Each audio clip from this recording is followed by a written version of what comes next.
We are at the beautiful Vernon Hills Arbor Theater. It's already September. It's hard to tell. It's still lush and green. We know it's going to turn fall soon, and that's one of the things we want to talk to you here today. We're with some of our Green Team Brain Trust here. We're with Seema from Go Green Vernon Hills in Lincolnshire, and we're with John Katz-Mariani from Congregation Or Shalom's Green Team, and we're going to talk about a few things we can do as we go into fall or any time to be more environmentally conscious, I guess is the best way to say it. Let's start with you, Seema. Seema, you've been busy. You've been doing a lot of things. Last we talked, you were teaching us how to compost here in Vernon Hills. Lots been going on. Oh, yeah, Lynn, there's a lot going on with our group, and I thought that this would be a good opportunity to just talk a little bit about what we've been doing since 2021. So, one of the things that we did last year was we approached the village of Vernon Hills to talk about passing the Greenest Region Compact. And essentially, what the compact is a pledge by municipalities to be more sustainable.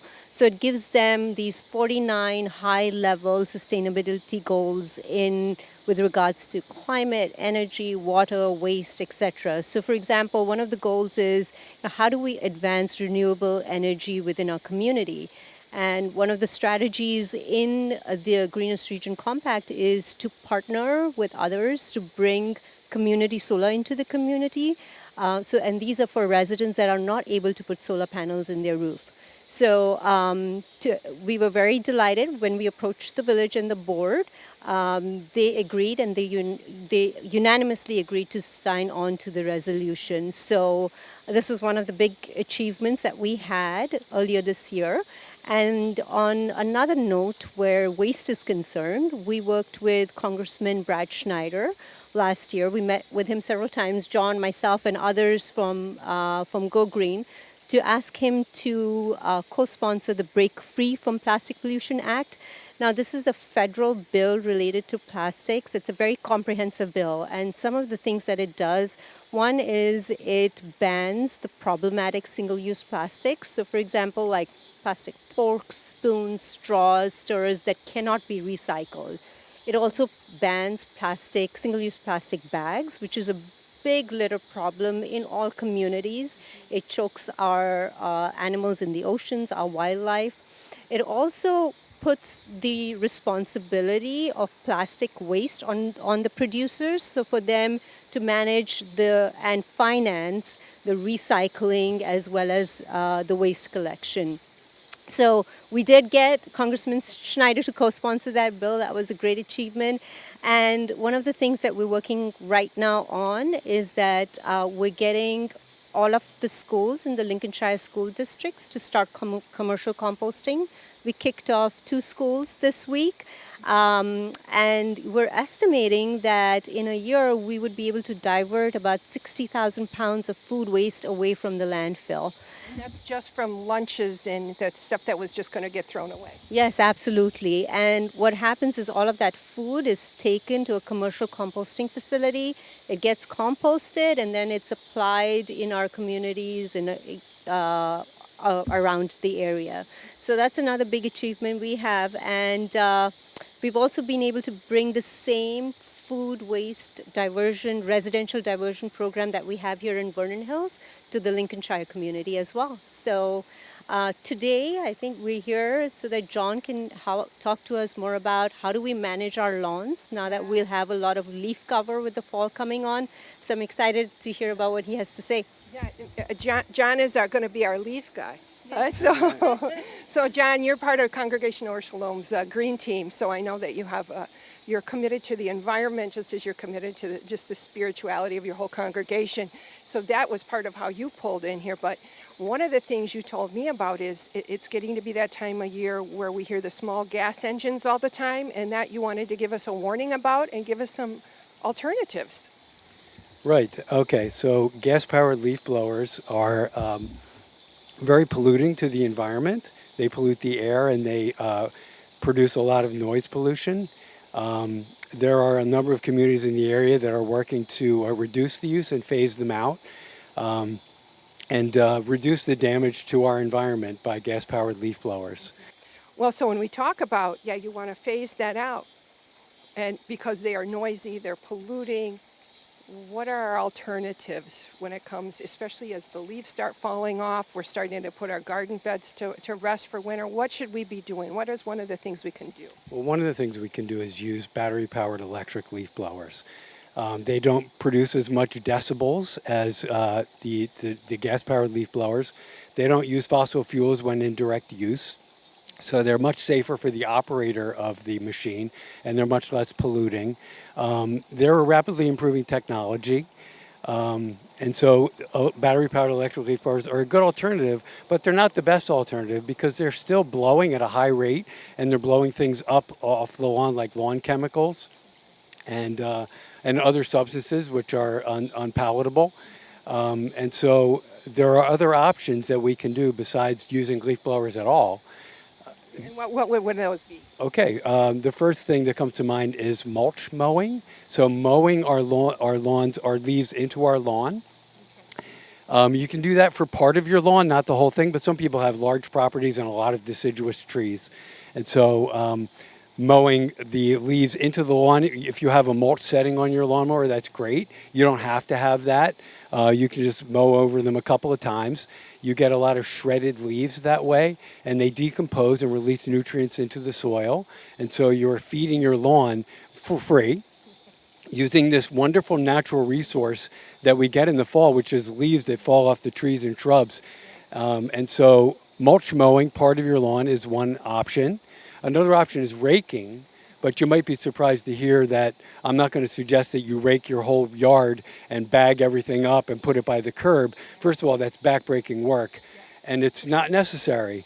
Leaves, like I said, leaves are a great natural resource, so it's not necessary to do that. Rakes can be used for more refined purposes, such as composting. Okay. Yes, So so leaves can go into a compost pile, and just as when Seema's taught us how to take scraps from the kitchen and things like that, we can compost the leaves then over a season. most definitely. One way to make them decompose more rapidly is to use your rake to make small piles of leaves. And then if you have a leaf shredder, that's a great machine to have. But if you don't have that, use your mower and mow over them and create these piles of shredded leaves. And then there's three things that you can do with that. One is to take those shredded leaves and put them on your garden bed when you're putting your garden to bed for the winter. They serves as a sort of surface compost, and over the winter and come the following spring, rather than having this sort of hard, rocky surface on your garden bed, you've got this soft, pliable, porous surface that you can plant right into. So the other thing you can do with those shredded leaves is put them in your compost bin or your compost pile, if you have that. Um, and the other thing is that leaf compost is something all in and of itself. So you can make a pile of compost leaves. If you have a secluded, out of the way spot on your property, just pile those shredded leaves up. They'll be fine during the winter. In the spring and summer, they will decompose. And by the following fall, you'll have this wonderful soil amendment called leaf mold. Well, and think about that. So what you've just taught us or reminded us of, rather than clean off and make your yard look like the green on the golf course, you're kind of doing things more natural. So instead of pulling it all away and then buying something to reapply to fertilize, use what you've got right there. Absolutely. We have an aesthetic in America of this sort of immaculate lawn, this sort of perfectly trimmed and, sterile kind of environment that we create.